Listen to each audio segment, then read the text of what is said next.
Une jeune fille de 24 ans a disparu du magasin où elle travaillait le soir. La police a trouvé des traces de sang dans la salle arrière et des signes de lutte, mais ce n'était certainement pas un vol. L'auteur inconnu avait laissé une caisse enregistreuse pleine. Quelques jours plus tard, le corps de la jeune fille a été retrouvé à 5 km du magasin.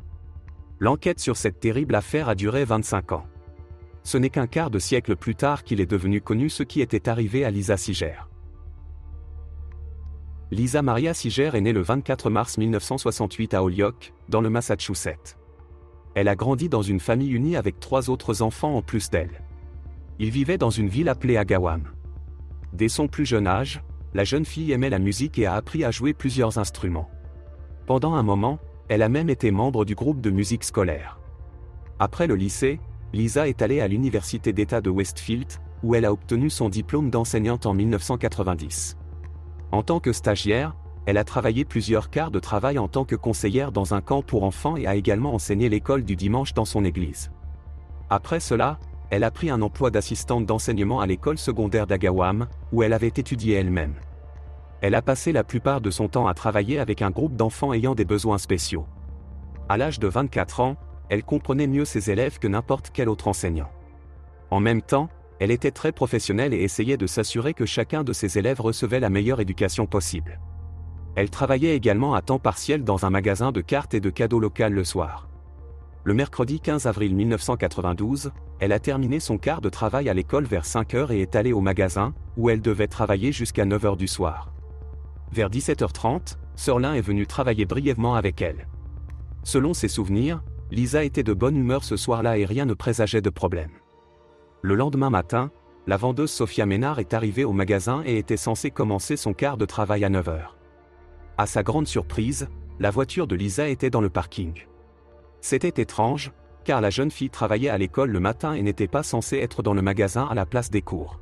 Il y avait une lumière allumée à l'intérieur et une enseigne sur la porte qui était ouverte. Sophia a pensé que Lisa était peut-être sortie pour le quart de travail du matin en raison de Pâques qui approchait. Il prévoyait de gonfler des ballons à vendre pour cette fête.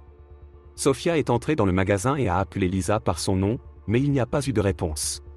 Quand elle s'est approchée du comptoir, elle a vu ses affaires là-bas, y compris son portefeuille et ses clés de voiture. Tout cela semblait très étrange, alors elle a décidé d'appeler la police.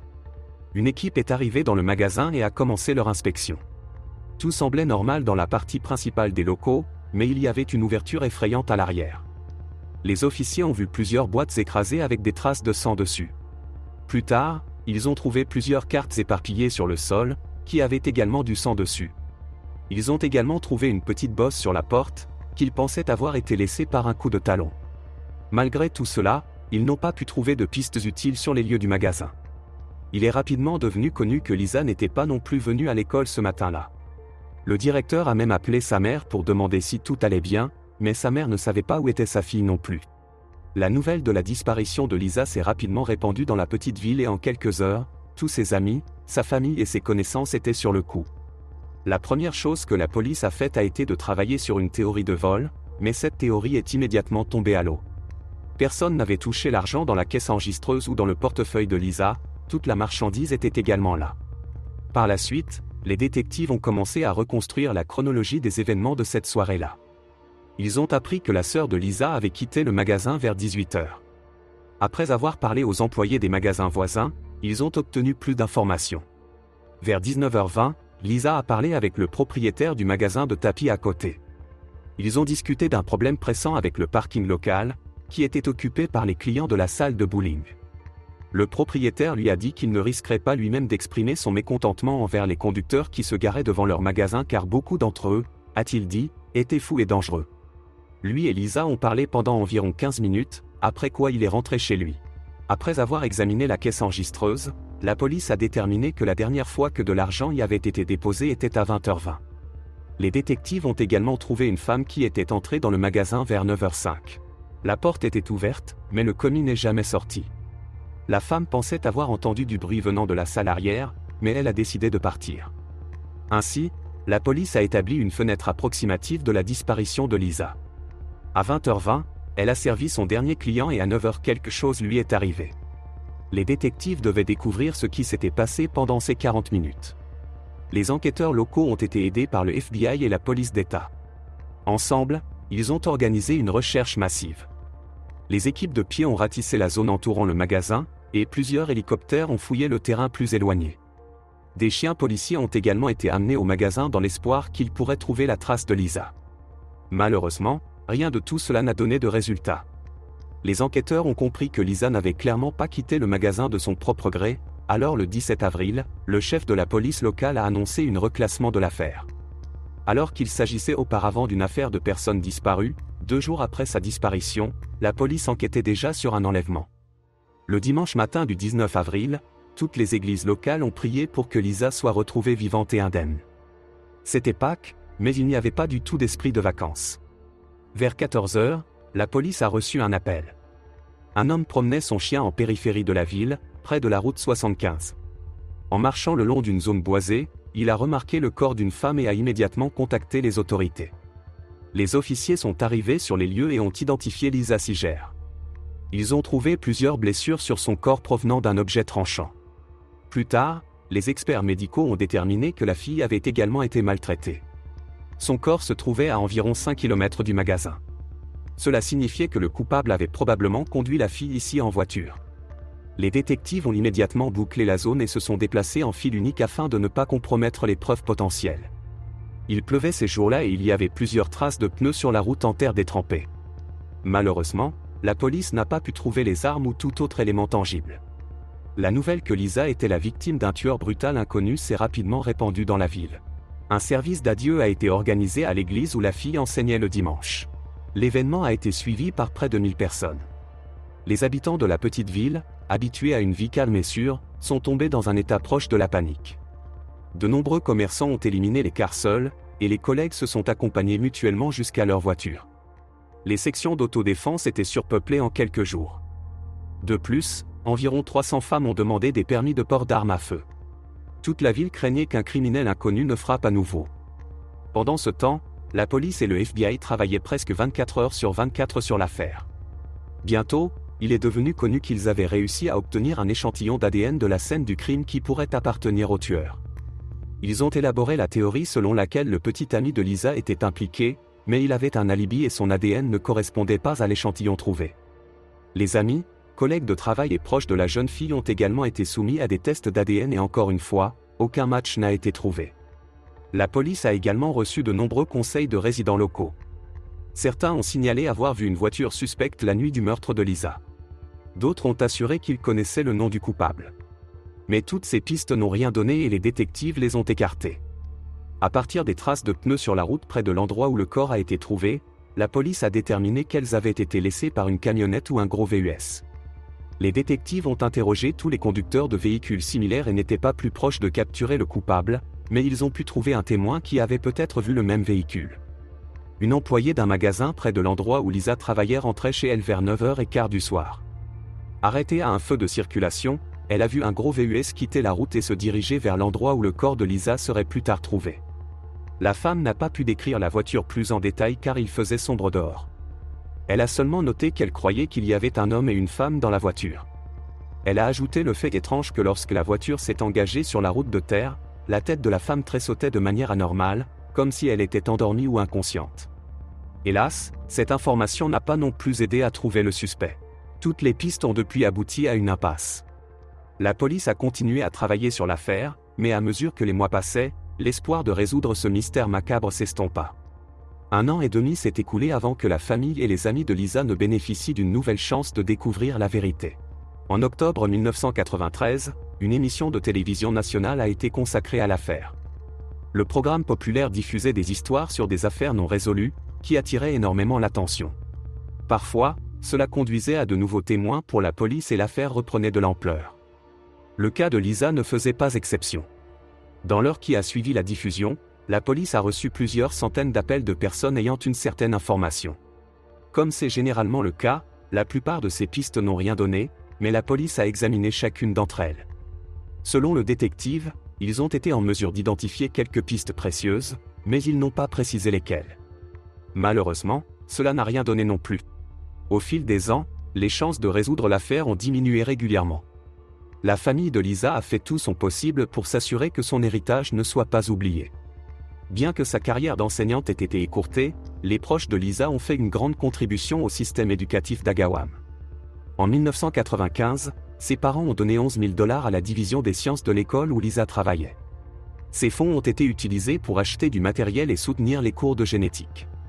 Les parents ont également créé un fonds pour aider les étudiants doués, qui a distribué environ 35 000 $ en récompense. 10 ans s'étaient écoulés depuis le meurtre de Lisa. Sa mère n'avait pas abandonné l'espoir que l'affaire soit un jour résolue. Elle a fait de gros efforts pour soutenir la mémoire de sa fille. Sa mère a participé à chaque interview et a répondu aux questions des journalistes, et chaque année, elle a rassemblé des centaines de personnes pour honorer la mémoire de Lisa et allumer des bougies. Pendant ce temps, la police avait entre les mains une seule preuve significative, un échantillon d'ADN de l'auteur présumé. Ils l'ont vérifié contre les bases de données criminelles connues, espérant que la bonne personne y arriverait tôt ou tard, mais année après année, cela n'a pas été le cas. En septembre 2016, 24 ans après le meurtre de Lisa, les enquêteurs ont décidé d'essayer une nouvelle méthode, la phénotypage de l'ADN. Son essence est la suivante: sur la base des informations incorporées dans l'ADN d'une personne, des experts déterminent les caractéristiques de son apparence et établissent un portrait supposé. Pour le moment, à partir de l'ADN, les spécialistes peuvent savoir le sexe, l'âge approximatif, la couleur des yeux et des cheveux.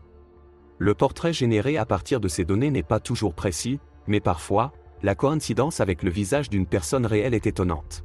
Sur la base de l'ADN du présumé meurtrier de Lisa, des experts ont présenté 2 portraits du suspect, âgés de 25 et 50 ans. Lorsque le département de police a publié ces portraits, ils ont reçu plus de 170 appels. Ces personnes ont rapporté avoir vu un homme similaire, mais la plupart de ces pistes n'ont rien donné et ce n'est que plus d'1 an plus tard, le 18 septembre 2017, que la police a fait une annonce retentissante. Le coupable avait été arrêté. Il s'est avéré être un homme de 49 ans nommé Gary Shara. La nouvelle s'est immédiatement répandue dans les médias américains. Les cas où la police retrouve le tueur après un quart de siècle sont très rares, donc de telles histoires attirent immédiatement une énorme attention du public. Immédiatement après l'arrestation de Shara, les enquêteurs ont révélé comment ils avaient réussi à le retrouver. Il s'est avéré que l'homme était considéré comme suspect dès 1993, un an après le meurtre de Lisa. Rappelons-nous de ce programme de télévision fédéral après lequel la police a reçu des centaines d'appels avec des pistes potentielles. L'un des appelants était un avocat de Seattle. Il a dit au détective que son client pourrait avoir des informations sur le meurtre de Lisa. C'était une femme en train de divorcer de son mari. Il vivait dans une ville appelée Longmeadow, qui était près d'Agawam. Selon la femme, son mari portait une attention accrue à l'affaire de Lisa Siger. Si ce meurtre passait à la télévision, il courait dans la pièce et fixait l'écran, totalement insensible à ceux qui l'entouraient. Comme vous l'avez peut-être compris, cet homme était Gary Shara. Il avait 24 ans à l'époque. Il était dans un mariage très troublé et avait un fils d'1 an. Lui et sa femme se disputaient constamment et avaient déjà entamé une procédure de divorce peu de temps après la naissance de leur enfant. Selon la déclaration de la police, ils avaient élaboré la théorie que Gary était impliqué dès 1993, mais n'avaient trouvé aucune preuve pour l'étayer. Au contraire, son ex-femme, en tant que source d'information, a suscité des doutes. Le fait est qu'elle avait une liste entière de troubles mentaux, ainsi qu'un long historique de consommation d'alcool. De plus, lors du divorce, Gary a obtenu la garde de leur fils par les tribunaux, mais sa femme a secrètement emmené l'enfant dans un autre état. Un autre fait important à ajouter ici est que ce n'était en aucun cas la première fois que des ex-épouses ou des épouses actuelles avaient appelé la police en disant que leur mari pourrait être impliqué dans le meurtre de Lisa. Étonnamment, il y avait en effet de nombreux appels de ce genre, donc les enquêteurs pensaient que le cas de Gary était simplement l'un d'entre eux. Même ainsi, ils l'ont interrogé, mais l'homme a nié son implication et a refusé de donner un échantillon d'ADN. Personne ne pouvait légalement l'obliger à donner un échantillon, donc la police n'avait essentiellement pas d'autres options. Plus tard, les enquêteurs ont compilé une liste de tous les hommes interrogés dans l'affaire qui ont refusé de donner un échantillon d'ADN. Gary était parmi eux, et la police l'a convoqué à plusieurs reprises pour l'interroger. Lors de la 3e entrevue en 2008, il était évident que Gary essayait de ne toucher à rien, même pas la table. On lui a offert une bouteille d'eau, mais il a refusé. Il semblait n'avoir qu'une seule chose en tête: comment les flics ne pourraient pas obtenir son échantillon d'ADN. En 2017, les enquêteurs avaient une liste de 11 suspects entre leurs mains, y compris Gary. Tous avaient été interrogés à différentes étapes de l'enquête et avaient refusé de se soumettre volontairement à des tests d'ADN. En fait, il y avait beaucoup plus de suspects sur cette liste, mais grâce à la phénotypage de l'ADN, les enquêteurs ont pu éliminer les candidats inappropriés. Il ne correspondait pas à certaines des caractéristiques que les experts ont déterminées à partir de l'échantillon d'ADN du tueur de Lisa. En août 2017, les enquêteurs ont rassemblé toutes les informations disponibles et sont allés devant un tribunal. Ils ont demandé une ordonnance obligeant tous les membres de la liste à fournir des échantillons d'ADN, et le tribunal a accepté. Le 13 septembre de la même année, la police est allée chez Gary pour l'informer de cette obligation, mais l'homme n'était pas chez lui. La porte a été ouverte par son voisin, avec qui il partageait un appartement. Les enquêteurs lui ont laissé leur carte de visite et lui ont demandé de transmettre l'information à Gary de toute urgence. Le lendemain, quelque chose d'inattendu s'est produit. La petite amie actuelle de Gary est venue au poste de police et a rapporté qu'il avait laissé 3 lettres dans son appartement. À la surprise des chercheurs, parmi elles se trouvaient des excuses à la famille Siger et une confession détaillée du meurtre de Lisa sur 2 feuilles. Gary a écrit qu'il avait des désirs violents et incontrôlables en lui depuis l'enfance. Il était obsédé par des pensées d'enlèvement et d'abus. Ce soir-là, en passant devant Lisa, Gary, tel qu'il l'a lui-même exprimé dans une lettre, s'est autorisé à faire quelque chose d'horrible. L'homme a précisé qu'il n'avait pas prévu de tuer Lisa, mais que les événements auraient prétendument échappé à son contrôle. Gary a écrit qu'il voulait se rendre à la police des centaines de fois, mais qu'il n'avait pas pu le faire à cause de la lâcheté.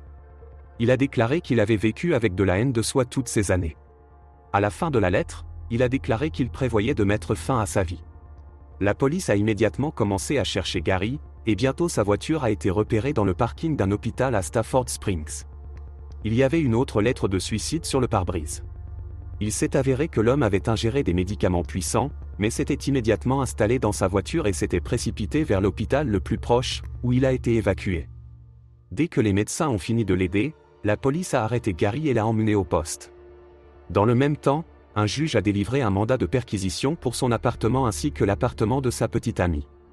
Là, la police a saisi plusieurs objets contenant son ADN. Le résultat de l'analyse n'a surpris personne, une correspondance complète avec l'échantillon du tueur. En même temps, les enquêteurs ont découvert plusieurs autres pistes potentiellement importantes. La femme de Gary, qui avait signalé des soupçons à son égard dès 1993, est décédée en 2014. Cependant, les enquêteurs ont pu trouver des documents rédigés par son avocat où la femme révélait de nombreux détails horribles. Un jour, Gary lui a dit, en termes clairs, qu'il ne pouvait pas avoir de relations intimes avec elle à moins d'avoir un couteau à la main. Le lendemain du meurtre de Lisa, la femme a appelé sa sœur et lui a dit que Gary était rentré tard dans la nuit, était extrêmement perturbé et que son corps était couvert de griffures. Il a également offert à sa femme une boîte à musique en disant qu'il l'avait achetée dans le magasin même où Lisa travaillait. Sauf que, selon Gary lui-même, c'était une vieille femme aux cheveux gris qui la lui avait vendue.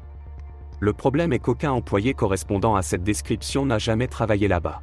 Il n'est pas clair pourquoi tous ces détails n'ont pas été rapportés à la police en 1993 et il est impossible de le savoir maintenant.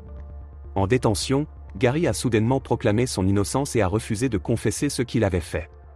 Très probablement, il était motivé par la simple peur, mais avec ce genre de preuves, il n'y avait aucune chance d'en sortir indemne. La seule chose qu'il ait pu réaliser était un report de sa sentence. Le procès ne devait pas commencer avant 2 ans, mais Gary, qui avait été en cellule tout ce temps, a soudainement décidé de se confesser. Le 21 septembre 2019, il est apparu devant un juge et a plaidé coupable pour le meurtre de Lisa Siger. Cette accusation était qualifiée de meurtre au premier degré et dans le Massachusetts, un accusé pour une telle peine risque la réclusion à perpétuité sans possibilité de libération conditionnelle. La famille de Lisa était présente dans la salle d'audience. Sa mère, qui avait espéré pendant 25 ans apprendre la vérité, a parlé. Elle a remercié tous ceux qui ont participé à l'enquête, ainsi que les gens ordinaires qui ont soutenu sa famille tout ce temps. En conséquence, le tueur a été envoyé vivre le reste de sa vie derrière les barreaux. L'une des plus longues affaires criminelles de l'État a été officiellement close. Malgré le fait que cela ait pris un quart de siècle, la vérité amère dans un tel cas est bien meilleure que l'ignorance éternelle. Prenez soin de vous. Et merci d'avoir regardé.